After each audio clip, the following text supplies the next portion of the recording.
আসসালামু আলাইকুম, welcome to my channel Arafah moms lifestyle. শীতকালীন বিভিন্ন সবজি দিয়ে আমি আজকে তৈরি করব নিরামিষ।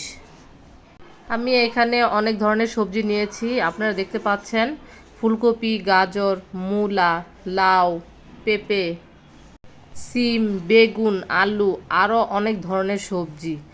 এগুলো কেটে আমি ভালোভাবে ধুয়ে নিয়েছি। পরিমাণ মতো পানি দিয়েছি সবজিগুলো সিদ্ধ হওয়ার জন্য। তারপর আমি ঢাকনা দিয়ে ঢেকে দিব। সবজির পানি যখন ফুটে উঠবে তারপরে আমি এক এক করে মশলাগুলো দিয়ে দিব। কাঁচামরিচ দিয়ে দিলাম,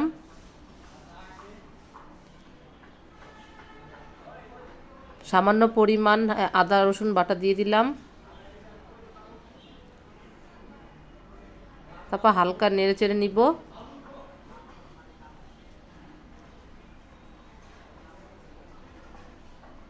হাফ চামচ মরিচের গুঁড়া দিয়ে দিলাম, হাফ চামচ হলুদের গুঁড়া,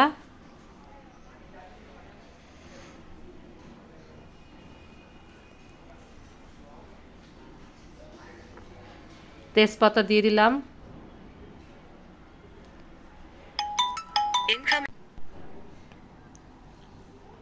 পরিমাণ মতো লবণ দিয়ে দিলাম। তারপর নেড়ে চেড়ে নিব।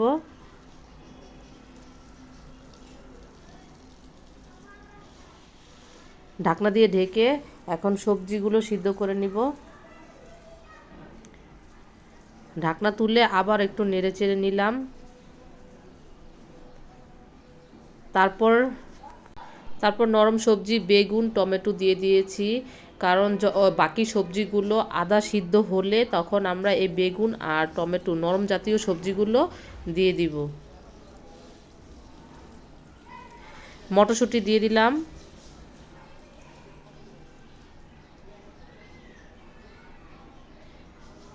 তারপর একটু নেড়ে চেড়ে নিলাম।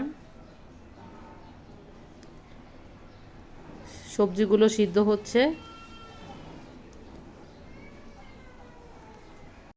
সবজি সিদ্ধ হয়ে গেছে। এখন সবজিতে যে ঝোল আছে সেই ঝোলটা আমি এখন কমিয়ে নিব।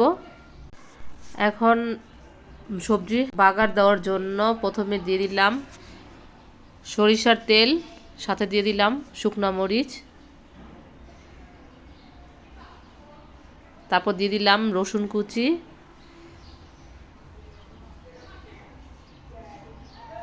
তারপর দিয়ে দিলাম পেঁয়াজ কুচি। তারপর এগুলো ভালোভাবে ব্রাউন কালার করে ভেজে নিতে হবে।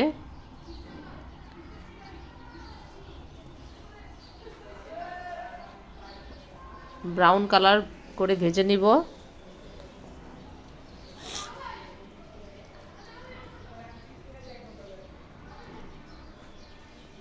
আমার পেঁয়াজ মোটামুটি ভাজা হচ্ছে।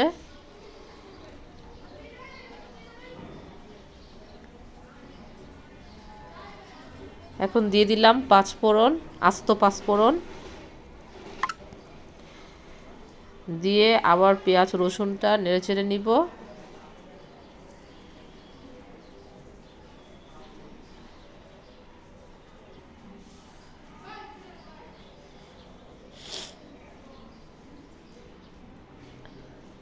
আমার ভাজা কমপ্লিট।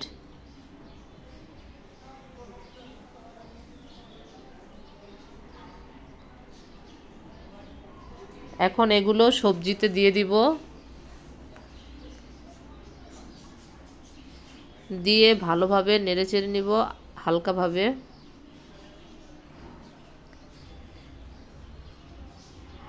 দেখেন মাশাল্লাহ সবজির কালারটা অনেক সুন্দর হয়েছে এবং খেতে অনেক ইয়ামি হয়েছে।